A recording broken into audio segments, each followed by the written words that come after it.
আমরা কখন থেকে বসে আছি গল্প শুনবার জন্য। নাও না শুরু করো। হ্যাঁ ভাই, তোমাদের তো ওই জন্যই আসতে বলেছি, গল্প শোনাবো বলে। তোমরাও সবাই জড়ো হয়েছো। ঠিক আছে, গল্প শুরু করছি। তবে একটা কথা খুব মনে পড়ে যায়, তোমার পিসিরা, তোমার বাবারা যখন ছোট ছিল তখন এই রকম গল্প শুনতে শুনতে চাইতো, জানো তো। না, শুরু করি। বেশি না কথা বলে। তবে বৌমা, আজকে তুমি একটা গোপাল ভাঁড়ের গল্প শোনাও। ঠিক আছে, তাহলে একটা গোপাল ভাঁড়েরই গল্প শোনাই। গোপাল ভাঁড়ের একটা কি গল্প শোনাবো জানো? গোপাল বউকে কিরম ভাবে জব্দ করলো, শোনো তাহলে। কিছুদিন হলো গোপালের মেয়ের বিয়ে হয়েছে। খরচের ভয়ে গোপাল মেয়ে জামাইকে আনতে চায় না, আনার নামও করে না। এইভাবে বেশ কিছুদিন কেটে যাবার পর একদিন গোপালের বউ জিদ ধরলো, এবার তুমি মেয়ে জামাইকে নিয়ে এসো। স্ত্রীর কথা শুনে গোপাল ভাবতে লাগলো, জামাই আনা তো মুখের কথা নয়, হাতির খরচ। তাছাড়া জামাই একবার এলে হঠাৎ বিদেয় হতে চায় না। স্ত্রীকে বলল, এখন টাকা পয়সা ভালো রোজগার হচ্ছে না, খুবই হাত টানাটানি চলছে। এই অবস্থায় জামাইকে আনলে খুব বিপদে পড়ে যাব। গোপালের কথায় তার বউ খুব রেগে গেল, মুখ নাড়া দিয়ে বলল, তোমার মতো হারকেপ্পন জীবনে দেখিনি।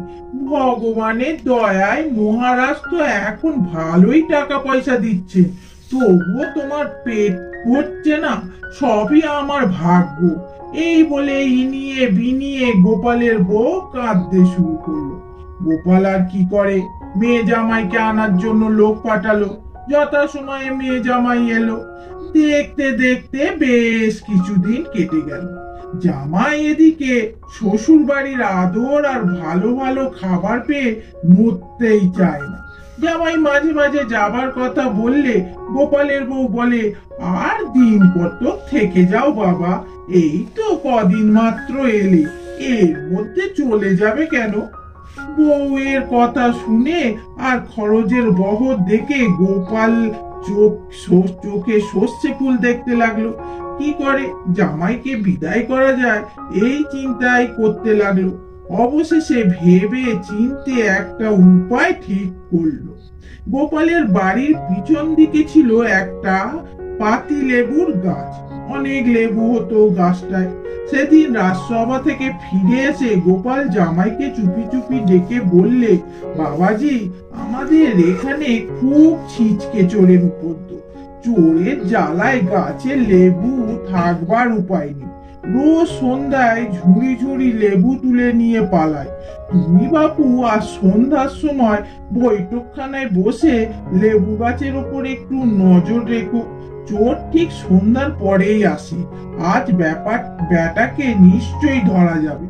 জামাই বলল, আপনি কিছু ভাববেন না, আমি ভালোভাবে নজর রাখবো।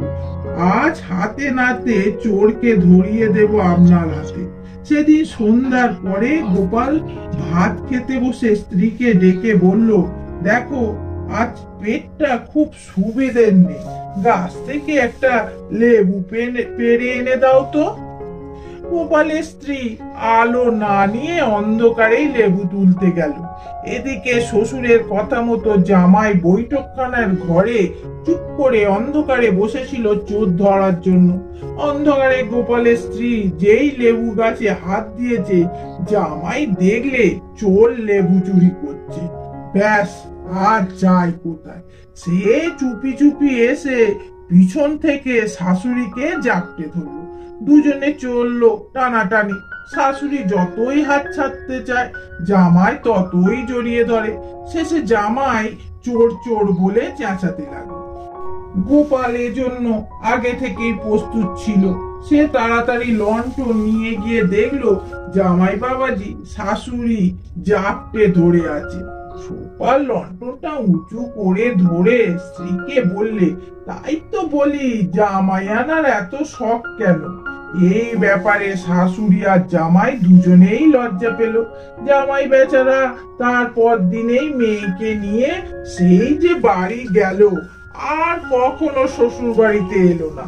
শাশুড়িও আর কোনোদিন জামাই আনার কথা গোপালের কাছে বলতে পারলো না। দেখলে তো গোপালের কেমন বুদ্ধি, কেমন নিজের বউকেও জব্দ করে দিল আর জামাইকেও জব্দ করে দিল। কি বললে, বুঝলে ঠিক বাবা বাবু?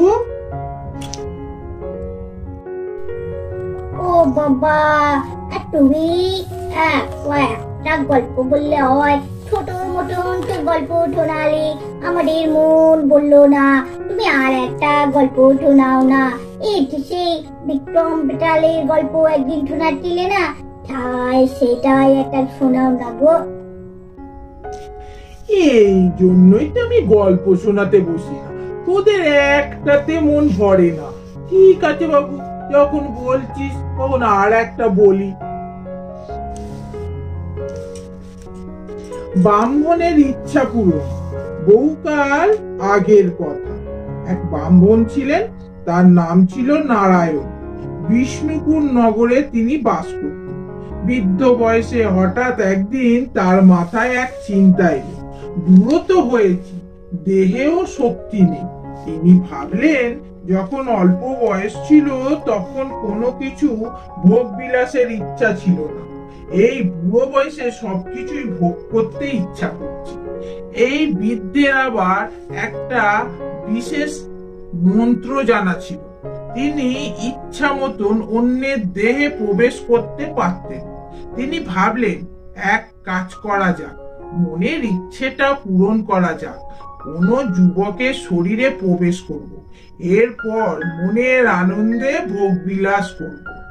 আমার এই ইচ্ছের কথা কেউ জানতেও পারবে না। বৃদ্ধ ঠিক করলেন, তিনি যোগ সাধনার নাম করে চলে যাবেন।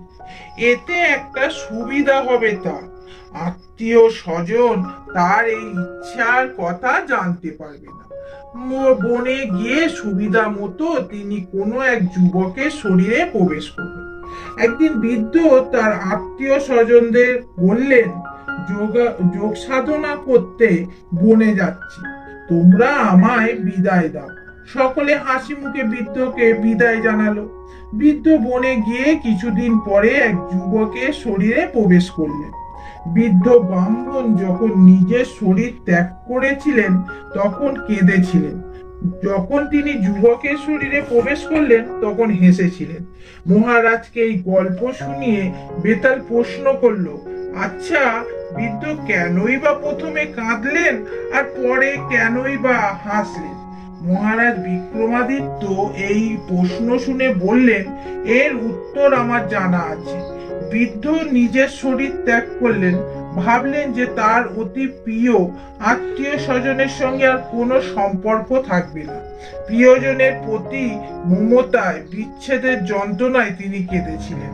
বৃদ্ধ ভেবেছিলেন যে যুবকের শরীরে প্রবেশ করে তিনি তার ইচ্ছা পূরণ করবে, সব রকম ভোগ বিলাস করা সম্ভব হবে।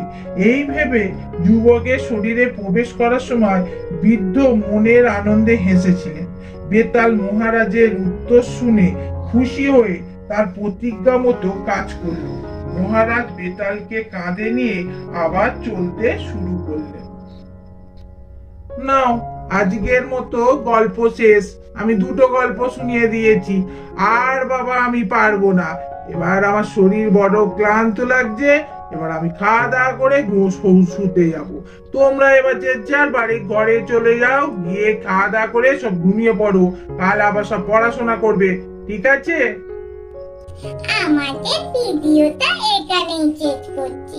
আমাদের চ্যানেলটা বেশি করে দেখবে, সাবস্ক্রাইব করবে, শেয়ার করবে, লাইক করবে, আর কমেন্ট করে জানাবে আজকের আমার বম্মা গল্পগুলো যে বললো তোমাদের কেমন লাগলো। আর হ্যাঁ, আর পরের গল্পের জন্য একটু অপেক্ষা করো।